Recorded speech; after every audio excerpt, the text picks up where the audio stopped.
Jornal Enrolado. Crise do IOF. Áudios de Ciro Nogueira expõem bastidores da derrota do governo Lula no Congresso.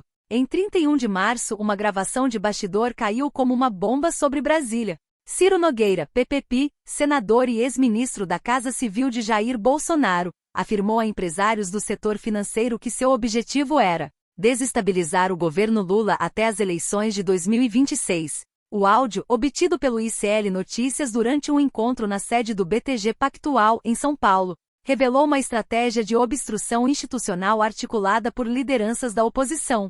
Não vai haver rompimento institucional, mas o Congresso vai segurar. Vai ser a contenção até 2026, disse o senador. O vazamento veio no momento delicado para o Palácio do Planalto.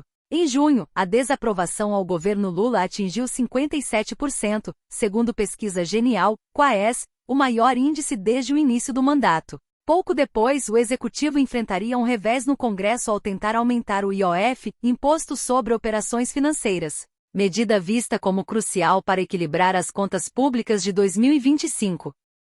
Áudios vazados pelo canal ICL Notícias, nesta quinta-feira, mostram o senador Ciro Nogueira, presidente do Partido Progressista, articulando com agentes da Faria Lima um roteiro de ações políticas e institucionais com o objetivo de enfraquecer o presidente Lula e fortalecer a direita para as próximas eleições de 2026. As conversas ocorreram na última segunda-feira, dia 31 de março, em um evento fechado e promovido pela Legende Investimentos no auditório do Banco BTG Pactual. O Estado, mas o Congresso vai ser o dito de contenção das medidas que eu acredito que o governo vai querer tomar daqui por diante para tentar reverter de forma errada a questão de popularidade. O governo, hoje, eu considero o processo de desgaste dele irreversível.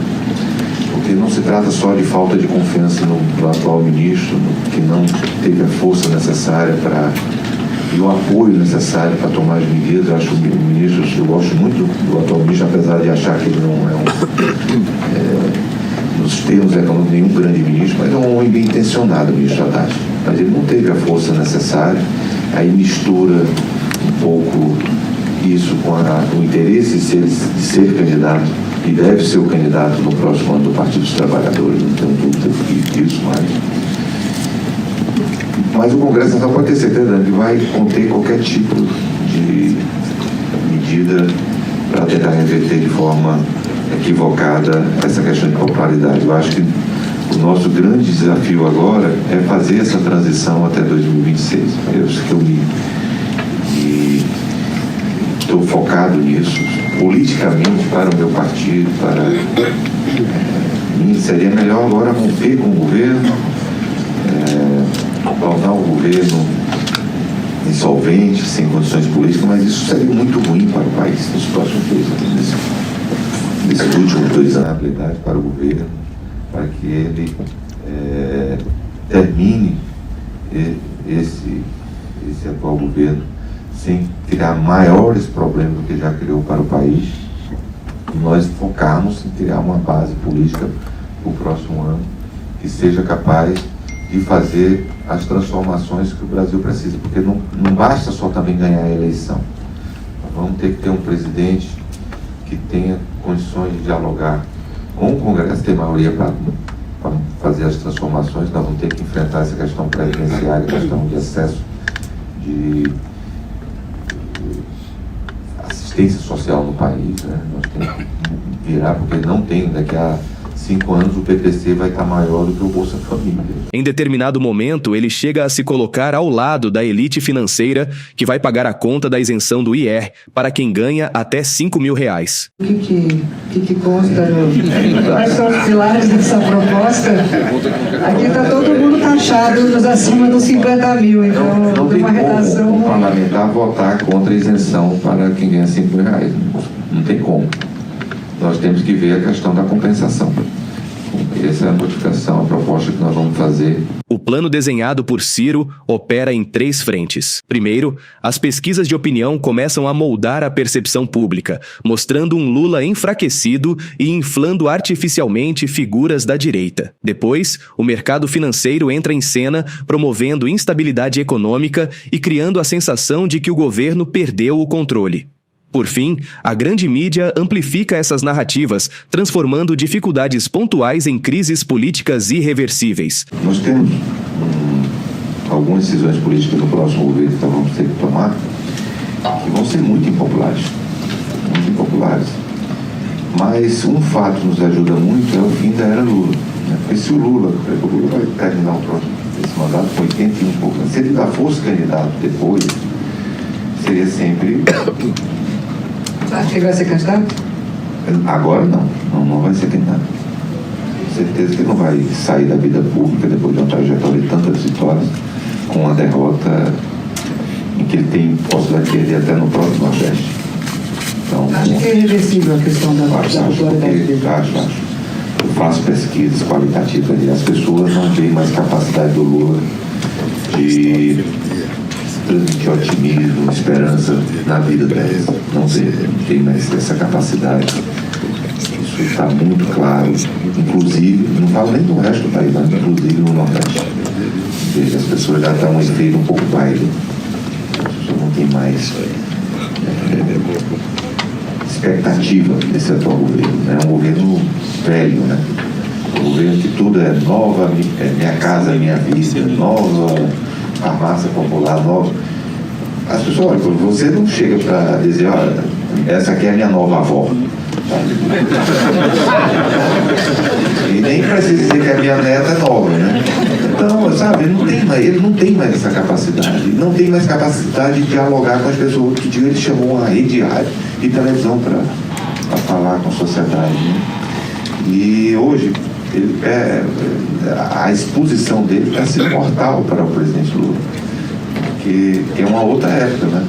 Ele vai ali, faz aqueles eventos, né, com a placa embaixo, que ele pode fazer qualquer coisa que todo mundo aplaude, e aí ele fala uma bobagem de 10 segundos, é o que vai para a rede social e que acaba com a... Em relação às mulheres, está indo mal. Mas se você pegar o discurso dele completo, não é um discurso... Mas é os 10 segundos que é o corte, é o que acaba com a imagem dele. E ele não tem mais a capacidade de se reinventar. Não tem mais essa capacidade. Né? Um homem com uma trajetória vitoriosa, que vou mudar agora radicalmente porque está errado. Não, ele vai. Ele também não tem mais essa discussão política. Então eu acho que ele saindo do cenário... E é verdade, esse distanciamento, eu tenho bom diálogo com ele, eu sei, ou com pessoas próximas, esse distanciamento que a imprensa coloca, né, que a gente lê nos jornais, eu não estou mais lá, que ele não tem telefone, que ninguém acessa ele, que ele perdeu esse ímpeto de fazer política, no bom sentido da política, né, isso é verdade, então. Tem dúvida, você falou a verdade. Você vai imaginar uma pessoa que não tem um telefone... Recuo em negociação, bastidores da tentativa de salvar o IOF. No dia 8 de junho, numa tentativa de reverter a crise, o ministro da Fazenda, Fernando Haddad, participou de uma reunião na residência oficial da presidência da Câmara, junto com os presidentes Hugo Mota, Republicanos PB, e Davi Alcolumbre, União AP, além de líderes partidários e outros ministros. O encontro foi classificado como histórico por reunir pela primeira vez líderes das duas casas e representantes do executivo em busca de uma solução conjunta. Na reunião, o governo decidiu substituir o decreto do IOF por uma medida provisória com alternativas fiscais. As propostas incluíam tributação de 5% sobre LCI e LCA, títulos antes isentos, aumento da taxação de apostas esportivas de 12% para 18%, redução de 10% em gastos tributários, enxugamento de despesas primárias. Em primeiro lugar, como sempre, agradecer os presidentes das casas, né? Sobretudo o presidente Hugo, que nos recebeu na residência oficial aqui da Câmara, o presidente Davi Alcolumbre. Olha, eu acredito que foi uma reunião histórica, uma reunião muito importante, porque foi uma reunião conjunta. É a primeira vez que eu participo de uma reunião conjunta das duas casas, com os principais líderes das duas casas. Uma reunião muito aberta, muito franca, muito produtiva e com um grau de maturidade muito grande para enfrentar os temas que estão colocados. Eu dividiria assim, os temas em 4 temas que foram abordados, né? 2 deles conjugados, que é uma medida que vai ser tomada, uma medida provisória, que vai disciplinar determinadas matérias em torno da questão da arrecadação, que visa basicamente o mercado financeiro, o sistema financeiro. É uma medida que corrige distorções no sistema de crédito, na cobrança de impostos sobre títulos, sobre rendimento sobre títulos e temas afins, né? Inclusive vai entrar um aspecto que nós vamos explicar amanhã com mais vagar na questão das BETs, né? Nós vamos apresentar os primeiros dados coletados da regulamentação das BETs, apresentar para o país o tamanho desse mercado, como é que ele está, como é que ele está organizado. Na verdade, a proposta original do governo era 18, né? E nós apresentamos para os parlamentares o tamanho desse mercado, né? Que ficou durante muitos anos sem um disciplinamento, né? Então, agora, a primeira vez que nós temos dados da secretaria pertinente, né, que vai encaminhar formalmente agora para o parlamento, mas eu já apresentei os dados informalmente, que vão chegar aqui, para mostrar o tamanho, né, desse mercado e desse problema, na verdade, né? E ponderamos sobre a necessidade de repensar o projeto original, né? Então isso também vai ser matéria dessa medida provisória. E o que essa medida provisória vai nos permitir? Ela vai nos permitir recalibrar o decreto do IOF, né, fazendo com que a sua dimensão regulatória, né, seja o foco da nova versão, né, e nós possamos reduzir as alíquotas previstas no decreto original, que vai ser reformado conjuntamente. Por isso que eu falei que são 2 temas que vão ser tratados juntos, porque por lei eu preciso dessa compensação, eu preciso dessas medidas compensatórias para manter o ritmo de cumprimento das obrigações fiscais do país. A MP já é suficiente para cumprir? Ela, com outros temas que serão objeto de votação no Congresso também, como é o caso da lei do óleo que nós mandamos para cá, já tem acho que talvez 15 dias, e que também é parte, né, do nosso arranjo para fechar os anos, mirando o centro da meta do arcabouço fiscal. Vai recuar, ministro, para quanto? Oi? Risco sacado vai recuar para quanto? Porque essa é uma preocupação bem grande do setor. Então, o risco sacado vai ser digamos assim, o IOF mais afetado pela MP vai ser justamente o risco sacado. 3,5. 3,95. O senhor acha que pode reduzir para quanto? Não, a parte fixa do risco sacado, ela desaparece, né? E foi recalibrada a parte do diário para manter coerência com todo o sistema de crédito da forma como ele é tributado hoje. O que mais deve ser recuado no decreto do IOF? É uma recalibragem, né? Um novo decreto que vai ser recalibrado junto com a medida provisória. Né? Então todos os itens vão ser Tributação sobre BGBL. Todos os itens vão ser revistos. O senhor poderia explicar? Da tributação do mercado financeiro. Eu vou explicar com toda tranquilidade, porque tem coisas que foram discutidas aqui que não estavam na nossa apresentação e que, por provocação do Congresso, nós vamos rever. Então amanhã nós vamos ter o tempo de apresentar os números definitivos que vão ser apresentados pelo presidente. É só que o senhor falou que vai ter uma MP Sim. que vai alterar a tributação no mercado financeiro. Sim. E aí, se o senhor puder só antecipar, São títulos isentos. que hoje são títulos LCA, LCI, Sobre LCL. Títulos isentos. o senhor vai deixar de ser isento. Vão deixar de ser isentos, mas continuarão bastante incentivados. LCA, pode deixar LCI? isento? Isso. Todos.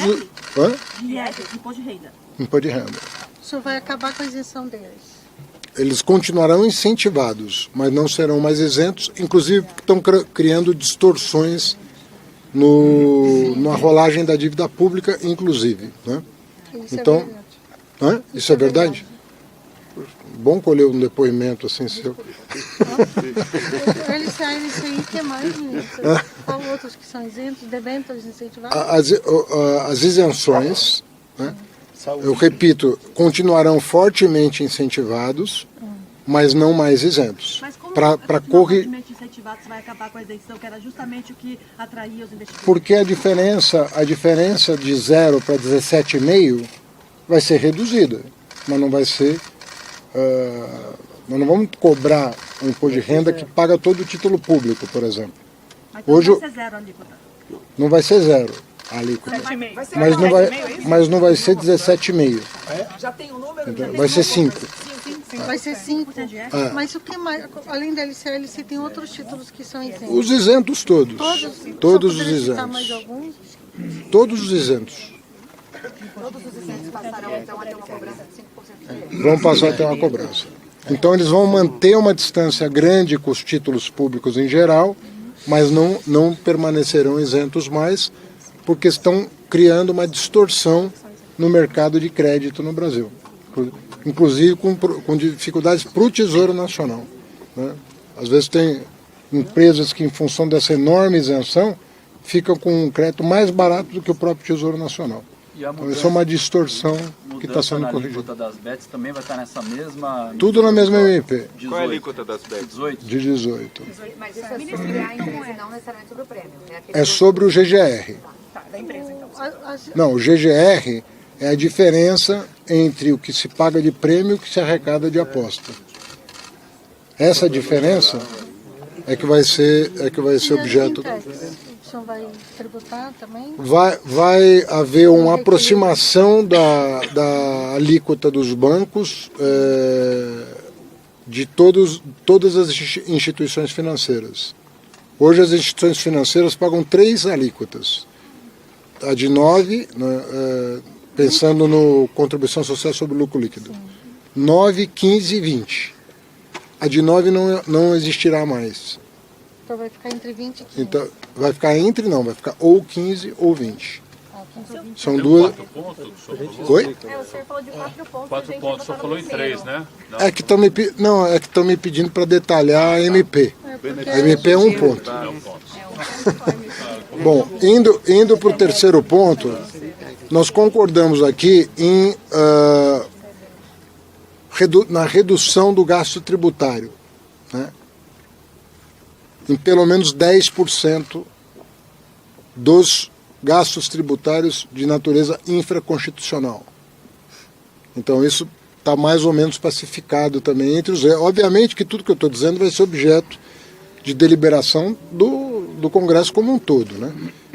A iniciativa do Executivo está sendo feita com base naquilo que foi ouvido aqui dos 2 presidentes e dos líderes que participaram da reunião. Mas, obviamente, que todos eles vão voltar para suas bancadas para analisar as propostas. Ela tem uma tramitação. Nada da medida provisória entra em vigor imediatamente, né? Então, porque tem a noventena e tem anualidade em alguns casos, no caso de imposto de renda. E o decreto do IOF, quando é revisto, ele é revisto com efeitos imediatos. Tá certo? Então, só para deixar a coerência, né? Para nós, é melhor essa solução estrutural, que nós estamos mexendo com uma coisa que define um caminho de tributação estável, do que o próprio decreto. Então, por isso que eu aceitei de pronto a proposta do presidente Hugo, do presidente Alcolumbre. Bom, vamos fazer uma coisa estrutural, então, para dar conforto para o arcabouço fiscal. E eu falei, não precisamos nem de 10 dias para isso. Nós já temos um caminho a seguir, que é melhor para a saúde financeira do país do que aquilo que foi feito. E isso, na minha opinião, melhora muito as condições de sustentabilidade das finanças públicas. Vai ter exceção dessa... Outra coisa que nós vamos mexer também... O que vai ser feito com o decreto? Ele vai ser revogado? Como é que funciona isso? Um decreto substitui o outro. Isso, vai ser feito amanhã isso. Eu vou esperar o presidente Lula voltar, né? Ele volta terça de manhã. Tem previsão isso para ele? Não, eu vou... um assunto desse, né, ele sai de viagem volta de viagem amanhã à noite. Então, terça de manhã ele deve estar em Brasília e eu submeto a ele o que foi acordado aqui. O senhor falou que seriam 4 pontos. Isenções, Então, a medida provisória, a recalibragem do decreto nos termos que eu coloquei, a questão do gasto tributário e a questão do gasto primário.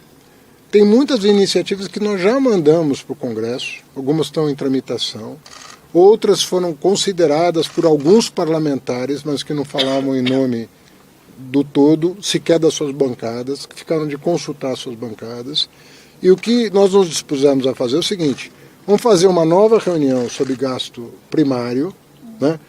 Mas já tendo um feedback das bancadas sobre quais os temas que vão ser enfrentados. Daqueles que já tramitaram, estão em tramitação ou podem vir a tramitar, né, de acordo com o pulso do Congresso, uma vez que nem sempre medidas de calibragem de gasto primário, né, que já vocês conhecem melhor do que o que já passou pelo Congresso, nem sempre isso é bem recebido pelo menos suficientemente para votar, para aprovar.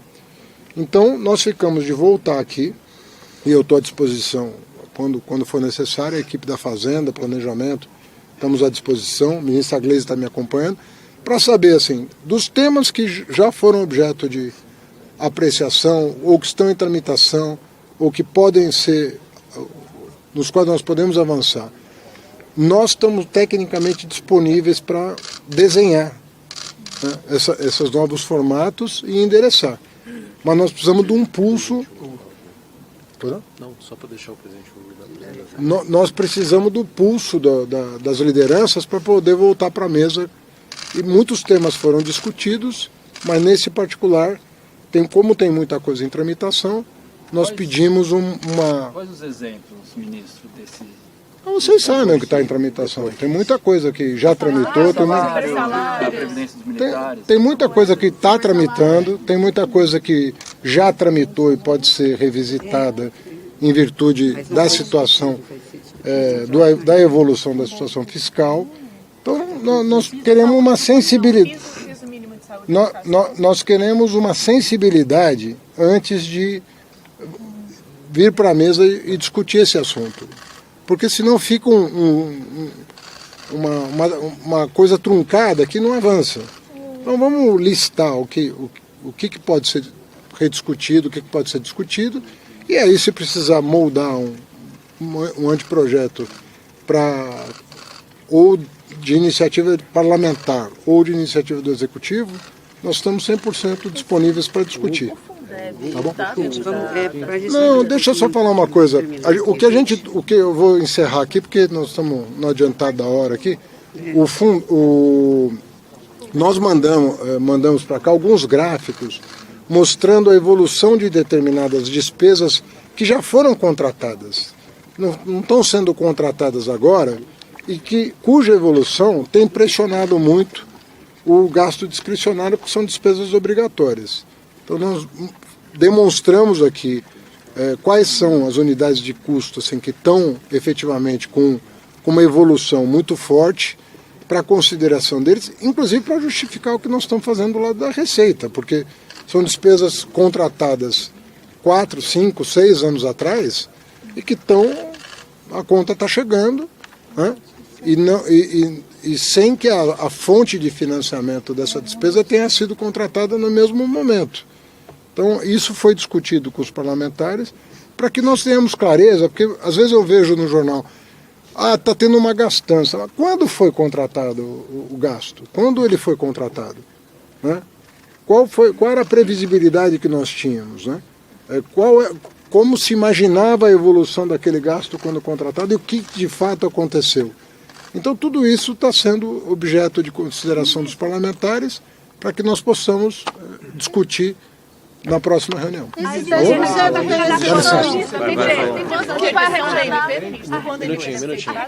Eu preciso fechar os números com base na conversa que teve aqui e preciso esperar o presidente chegar.